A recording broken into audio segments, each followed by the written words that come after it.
Welcome to my channel Ideal English Learning. Today I will learn you all narration change of imperative sentence. So I invite you all not to skip the video if you want to learn. তো আমি তোমাদেরকে আজকে এই narration change শেখাবো। Imperative sentence আমি একটু লিখে নিয়েছি। তো এটা আমাদের পার্ট 1।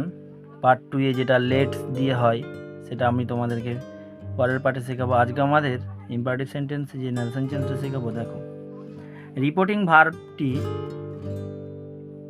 রিপোর্টেড স্পিচ অনুযায়ী পরিবর্তন হয়, অর্থাৎ ডাবল ইনভার্টেড কমা যে রয়েছে তার মধ্যে যদি থাকা সেন্টেন্সটা আদেশ করা বোঝায় তখন আমরা সেট বা সেট টু তুলে অর্ডার করব। যদি অনুরোধ করা বোঝায় তখন আমরা সেটা রিকোয়েস্ট করব। আর যদি উপদেশ করা বোঝায় তখন আমরা অ্যাডভাইস করব। ঠিক আছে? আর এই কমা আর এই ডাবল ইনভার্টেড কমা তুলে এই জায়গাটায় আমরা TO2 করব। TO2 মনে রাখবে, TO2 করব। এবার সেন্টেন্সগুলো দেখাচ্ছি। Mother said to her Son, obey your teacher. মা তার ছেলেকে বলছে যে তুমি তোমার শিক্ষকদেরকে সম্মান করবে। এটা কিন্তু অর্ডার করাও নয়, এটা হচ্ছে অ্যাডভাইস করা। ছেলেটা নাও রেসপেক্ট করতেও পারে তার টিচারকে। ঠিক আছে, তাই এটার আমরা আনসার করব কি? তাহলে উত্তরটা লিখছি, মাদার সেড টু এর জায়গায় আমরা এইখান তিনটের মধ্যে কোনটা নেব? আমরা এটা অ্যাডভাইস করব।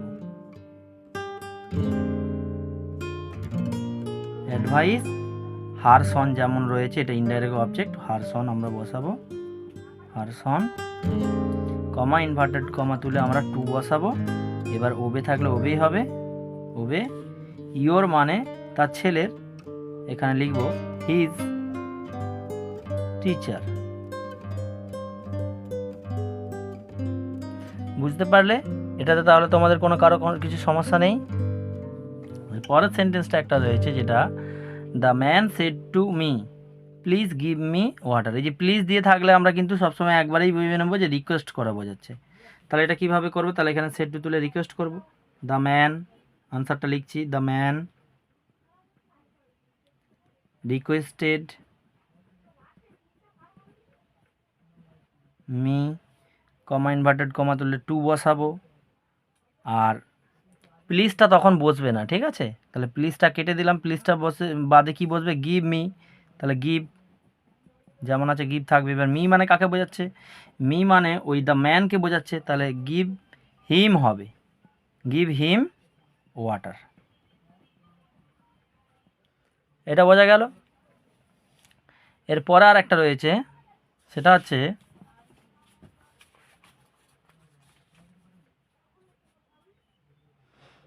পরেরটা রয়েছে কি, the teacher said to the student stand up. শিক্ষক মহাশয় তার ছাত্রদেরকে বলছে উঠে দাঁড়াও।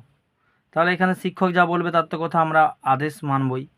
তাহলে আনসারটা হবে the teacher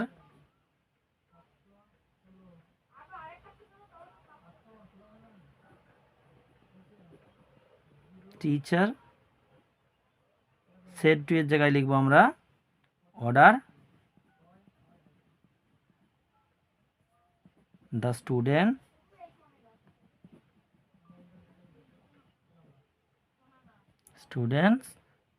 to stand up. থাকলে আমরা স্ট্যান্ড আপই লিখব, স্ট্যান্ড আপ। বোঝা গেল? তাহলে এই ছিল আমাদের আজকে ন্যারেশন চেঞ্জের ক্লাসের এই একটা অংশ। এরপরে আর একটা রয়েছে, তোমাদেরকে আমি সেটাও দেখাচ্ছি। কারো কোনো বুঝতে অসুবিধা হলে জানাবে অবশ্যই। এরপরে চলে এসেছি আর একটা নিয়ম নিয়ে, একদম সহজ, এটা খুব সহজ। এইটা ইম্পারেটিভ সেন্টেন্স আমরা দেখব ডোন্ট দিয়ে সেন্টেন্স থাকবে। ডোন্ট দিয়ে শুরু থাকলে ডোন্টের পরে যে ডট ডট, ধর আমি ডট ডট এই যে দিলাম, এখানে যে সেন্টেন্সটা থাকবে ডোন্টের পরে, সেটা হয় আদেশ করা বোঝাবে, নাহলে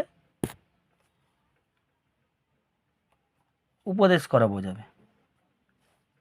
তখন আমরা কি করব, কমা ইনভার্টেড কমা তুলে তখন আমরা কি বসাবো, তখন আমরা টু তো বসাতাম, এই ডোন্ট শব্দটা না বসে, ওই ডোন্ট না বসে নট তার আগে বসবো, অর্থাৎ নট টু, এই যে নিচে ভালো করে লিখেছি নট টু বসাবো, ডোন্ট দিয়ে থাকলে ডোন্ট শব্দটা বাদ যাবে।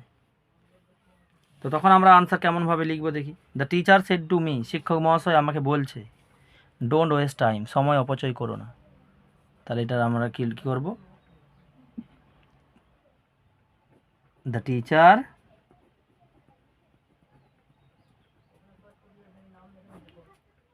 আমাকে নিশ্চয়ই শিক্ষক মহাশয় এটা অ্যাডভাইসই করবে, অর্ডার করা তো বোঝাচ্ছে না এটা, তাহলে অ্যাডভাইস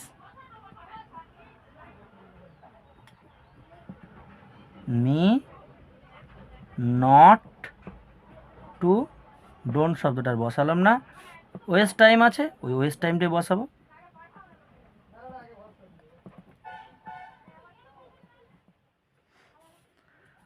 এই ছিল আজকের আমার ক্লাস। পার্ট 1-এ আমি এটাই শেখাবো, পার্ট 2-এ তোমাদেরকে আমি ন্যারেশন চেঞ্জগুলো থাকে সেটা তোমাদেরকে শেখাবো, লেট দি যে ন্যারেশন চেঞ্জ ইম্পারেটিভ সেন্টেন্সের সেইগুলো শেখাবো।